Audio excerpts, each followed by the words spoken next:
I'm sorry, ladies and gentlemen, that's an issue of trust. Because that's not the impression Antonio Brown gave in the past when he was seen on the sideline hugging Ben Roethlisberger. That's not the impression he gave when he called Ben Roethlisberger, when he posted 4 different pictures of him and Big Ben Roethlisberger when they were asking who his best friend was. That's not what was going on at that particular moment in time. And if you want to sit up there and make a statement like that on Twitter, which you ultimately removed that tweet, but that's after you disseminated it to millions. Here's the bottom line, Antonio Brown. You're basically saying you pretended to be friends. You pretended to be cool because you was trying to get paid. That's fine. That's reasonable. That happens in the workplace every day. But here's the flip side to all of that. How can you be trusted? Now, it may not matter because at the end of the day, we work with people every day we don't particularly like working with, we don't particularly want to work with, and we just suck it up and do our jobs. That's what we get paid to do. That's what we do. Now, we'd probably be better if we enjoyed who we were working with. We'd probably be better if we enjoyed coming to work every day. No question about that. But the bottom line is, if you're a professional, you're going to do your job. The flip side to it is that when you work in close quarters with one another, you cultivate relationships. You personalize things. You vibe with one another in a fashion that provokes and evokes personal conversations with one another. And with Antonio Brown going after Big Ben Roethlisberger this way, going after Juju Smith-Schuster the way that he did, going after Ryan Clark, our colleague here at ESPN, his former teammate, the way that he did, even though a legitimate argument can be made that those two were never friends. The bottom line is to now come back to going after Big Ben Roethlisberger the way that he did. Well, damn it, Antonio Brown, who's next? Could it be one of your teammates? It's a rhetorical question. I'm being facetious. I'm simply pointing out how somebody could think based on his actions. It's something to think about. And I think it makes him look worse than better.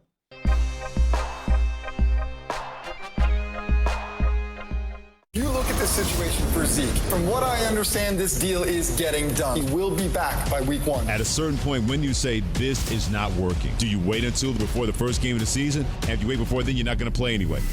A lot of guys will work out on their own. There's no better environment than competing every day with guys who are at your same level, who play pro football. When you are in contract stalemates, holdouts, as one person texted me, you don't want to mess with Jerry Jones. The Stephen A. Smith Show on ESPN Radio is presented by Progressive Insurance. Guests on the Stephen A. Smith Show appear via the Shell Pennzoil Performance Line. The way you want.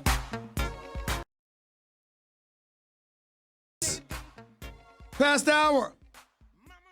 Number 1 back here, the Stephen A. Smith Show, ESPN Radio, ESPN News, 888-SAY-ESPN. It's 888-729-3776. You are listening live to the Stephen A. Smith Show, ESPN Radio, ESPN News. By the way, if you missed any of today's opening segment, go check it out on demand in the Stephen A. Smith podcast, brought to you by Capital One.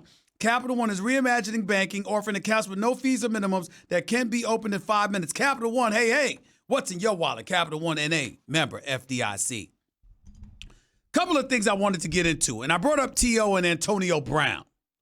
But I'm going to get to that in a second. The first thing I'm going to get to is Shaquille O'Neal and Kobe Bryant. Now, obviously, Kobe Bryant said some things, and, if Shaq was dedicated to the gym and what have you, we'd have had 12 effing rings. That's Kobe. And Shaq, look, damn it, he did love his Big Macs. There is no doubt about that. But Shaq was a monster.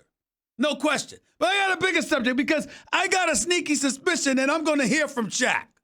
I got a sneaky suspicion that somewhere Shaq is looking for me. He's looking for me, John. He's looking for me. Because I went on First Take this morning and they said in their prime, who would you rather have? And my assistant, Sumatra, she's sitting up in there eating. You, Ron, your husband, a wonderful husband, somewhere along the way, I just want you to know your wife's in there eating. She eating up a storm, bro. She eating up a storm. But I digress. I know a lot of people going to look at me and they're going to go like this. Hey, Shaq in his prime, how the hell could you prefer Kobe in his prime? Ladies and gentlemen, it's simple. And if Shaq is somewhere listening, and I have no doubt he is, I meant it. Damn it. Shaquille O'Neal is the most dominant force I have ever seen in the history of basketball. I only got tapes of Will Chamberlain. I saw Shaquille O'Neal. Shaquille O'Neal at 325, 350 pounds is the most dominant force I have ever seen on a basketball court. But I will never, John, you listen to me, I will never, ever pick a center over a guard or a wing player. That's my personal philosophy. Sumatra know basketball. You got a problem with that? I will never pick a big man over a wing player or a guard. Because the big man needs the guard to take care of him. The guard don't need that. Michael Jordan won 6 titles with Bill Cartwright, Bill Wennington, Stacey King, Luke Longley. I mean, when you're a wing player, there's a lot of things that you could do yourself. When you're a big man, you need additional help. So, Shaq, if you someplace listening, I ain't scared of you. I'm not scared. I'm not scared. Kind of am scared of my big brother right there. My big little brother. I am kind of scared. He is a big boy. He is a big boy. But I'm just saying, man. It's not an insult. I mean, everybody's so damn sensitive. I mean, I got to tell you, look, I am going to choose an elite guard or wing player over an elite big man any day of the week. I'll give y'all a perfect example. John, Samash, everybody, look at me. Look at me when I'm talking basketball to you. John, don't hide behind a computer, man. I'm talking to you. Hakeem the Dream Olajuwon was one of the greatest centers to have ever played this game. The Dream Shake, the moves, former league MVP, 2-time NBA champion. Before that, 5-slammer jammer with the Houston Cougars. I mean, this dude went to back-to-back national title games, lost them both.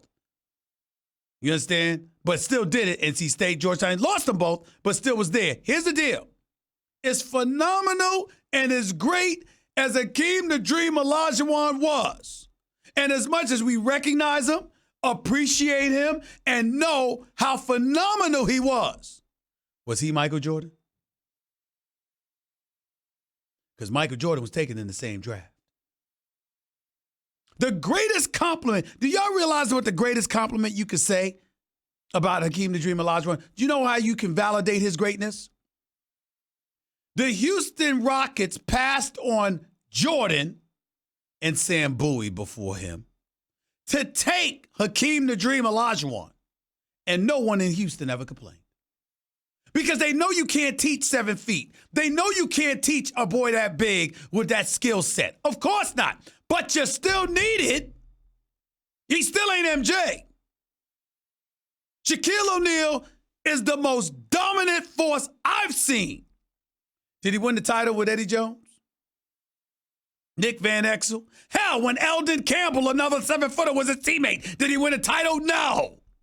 How about when Penny Hardaway and Dennis Scott, my brother, Nick Anderson and the crew, how about when he had them? Did he win a title? No. But when he had Kobe, what happened? When he had Dwayne Wade, what happened? I'm going to take a guard / wing player over a big man, a 7-foot bona fide center any day of the week. Kareem Abdul-Jabbar is the greatest center, is the all-time leading scorer in the history of basketball. Kareem Abdul-Jabbar is a 19-time All-Star, a 6-time NBA champion, who is the all-time leading scorer and the only individual in the history of basketball with one unstoppable move. There is no one else in the history of basketball that had one move, and there was nothing you could do about it. In baseball, John, correct me if I'm wrong, Mariano Rivera, the split-finger fastball. You knew he was going to throw it. There's nothing you could do about it. I'm saying the split-finger cutter. I apologize. It's cutter. There was nothing you could do about it. Nothing. Kareem Abdul-Jabbar, sky hook. Nothing. Kareem Abdul-Jabbar has 6 rings. 5 of them came with Irvin Magic Johnson. 5. And 1 came with Elgin Baylor. The fact of the matter is, you need a guard. You need a guard. Unless you got a forward that can step away from the basket and there's a threat on the perimeter. Period. I don't care what anybody says. Kevin McHale, in my opinion, before Tim Duncan arrived, was the greatest power forward in the history of basketball. How many titles he's winning without Bird? A wing player or guard. I'm taking somebody that elite. I am taking them before a big man. So I'm not casting any aspersions on Shaquille O'Neal. I know how dominant he is and was. I get it. But do I want a guy that is completely dominant, 10 feet and in, just unstoppable? Or do I want a brother I can get the ball to from 94 feet away from the basket? Or 50 feet away from the basket? Or 30 feet away from the basket? Or 20 feet away from the basket? It don't matter where on the court I get it to him. This is not to say Kobe was better or he was more dominant than Shaq. Of course not. What I'm saying is that in the sport of basketball, a wing player that is elite can do more for you than a big man who is elite. I don't understand what the complication is. To me, anybody who knows basketball knows what I'm saying is true. I don't understand it. I don't understand the complication at all. Shaquille O'Neal was unstoppable. You could do nothing with Shaquille O'Neal. He was awesome. But an awesome big man who's unstoppable is not the same as an unstoppable wing player. It's not the same. Now, it can't be miniature like my man Allen Iverson. That's too small. And I get that. So he's going to score if he wins scoring titles, and he's going to drop buckets. But in the same breath, he's limited to what he could do. Just like I said it when the Lakers played the Sixers in the NBA Finals. Philadelphia was just celebrating. Everybody was going crazy, and they couldn't wait until the finals. And then NBC, I'll never forget it as long as I live, they did this big 2-hour-long special on the 76ers in the NBA Finals. And they asked all of these guys, and the Sixers, let's go Sixers! Boom, boom, boom, boom, boom, boom. Let's go Sixers! Everybody in Philadelphia was screaming. And for some reason, they came to me for the last interview for the show before the game came on. And they said, all right, Steven, what you got? How much of a chance do you give the Philadelphia 76ers? I said 0. None. They're like, what? What? And I said, they said, how could you say such a thing? I said, Shaq, and more Shaq. I said, and I didn't even bring up Kobe. He's your fourth option. Shaq's the first 3. You got no chance. And then they said, are you saying that the Sixers will get swept? I said, no. AI will get you 1. I said AI will get you 1. And I'll be damned if he didn't. He dropped 48 in game 1 when he stepped over Ty Lue. But outside of that, what happened? I said June 15th, 2001, at the Wachovia Center, the Los Angeles Lakers would be coronated and crowned as 2-time defending NBA champions. That's exactly what happened on exactly that date. See, that was the time before I got all my damn predictions wrong in the finals. Because back then, I was at the games all the time, sitting press row, and I knew all the stuff that was going on behind the scenes. So my predictions were money. Now they got me in studio all the damn time. I don't get out to as many games as much as I used to. So I can't know the dirt like I did in the past until I actually see the games. Once they start playing and I'm at the finals, oh no, my ears are to the grind then. I can tell you midway through game 1 how the series is going to end. Unfortunately, they asked me my predictions before the series starts, and I haven't been there. I haven't checked all right, who's messing around with who? All right, who's got a lover's quarrel going on? Who's distracted at home? You understand? Who can't stay off the sauce? So I know all of this stuff. Okay? These are things that formulated my predictions back in the day. But who knows? You never know. You might see me at some more games again in the future. Anything's possible. 888 say ESPN. It's 888-729-3776. I'll get to T.O. and Antonio Brown in a second. Plus, I'll get to your calls in a minute. Stick around. You're listening live to Stephen A., ESPN Radio, ESPN News. By the way, people, I'm here to tell you about Zelle, a quick and easy way to send and receive money right from your banking app. If you're sending your kid off to college this fall, remember that the best kid